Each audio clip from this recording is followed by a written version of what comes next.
Welcome to V two mats. എന്തുട്ടാന്ന് മനസ്സിലായോ? മസാല ദോശയുടെ മസാല. അപ്പോൾ ചൂടായ എണ്ണയിലേക്ക് നമ്മൾ ഒരു നുള്ള് ഉലുവിട്ടു. അതിനുശേഷം കുറച്ച് കടുകിട്ട് പൊട്ടിച്ചു.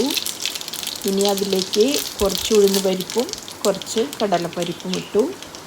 അതൊന്ന് ഫ്രൈ ആയി വരട്ടെ. അതിലേക്ക് നമ്മൾ 2 വറ്റൽമുളക് ഇട്ടു. ഇനി അത് ഒന്ന് ഫ്രൈ ആയി വന്നതിന് ശേഷം ഒരു തണ്ട് കറിവേപ്പില അതിലേക്ക് ഇട്ടു. ഇനി ഇഞ്ചി, പച്ചമുളക്, സവാള ഇട്ട് ഒന്ന് വഴറ്റിയെടുക്കാം. ഒന്ന് വഴന്നതിന് ശേഷം നമുക്ക് ഒരു വലിയ തക്കാളി അതിലേക്ക് മിക്സ് ചെയ്യാം. അത് നല്ലപോലെ വഴന്ന് വരട്ടെ.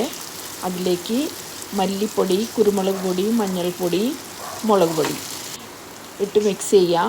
അതിനുശേഷം ഞാൻ ഇതുകൊണ്ട് നല്ലപോലെ ഒന്ന് മാഷ് ചെയ്ത് പൊട്ടാറ്റോ ആണ് അതിലേക്ക് മിക്സ് ചെയ്യുന്നത്. ക്യാരറ്റ് ഉണ്ടെങ്കിൽ അതും കൂടി നമുക്ക് മിക്സ് ചെയ്യാം. അതിന് ശേഷം കുറച്ച് 1/4 ഗ്ലാസ് വെള്ളം ഒഴിച്ചിങ്ങോട്ട് അതിനെ മിക്സ് ചെയ്ത് ഒന്ന് ലൂസായി കിട്ടണമല്ലോ, അതുകൊണ്ട്. അപ്പോൾ ഇതാണ് നമ്മുടെ മസാല ദോശയുടെ മസാല. അപ്പോൾ നല്ല ടേസ്റ്റിയാണ്. നിങ്ങൾക്ക് ഇഷ്ടമായെങ്കിൽ എൻ്റെ ഈ വീഡിയോ ഷെയർ ചെയ്യണം, ലൈക്ക് ചെയ്യണം.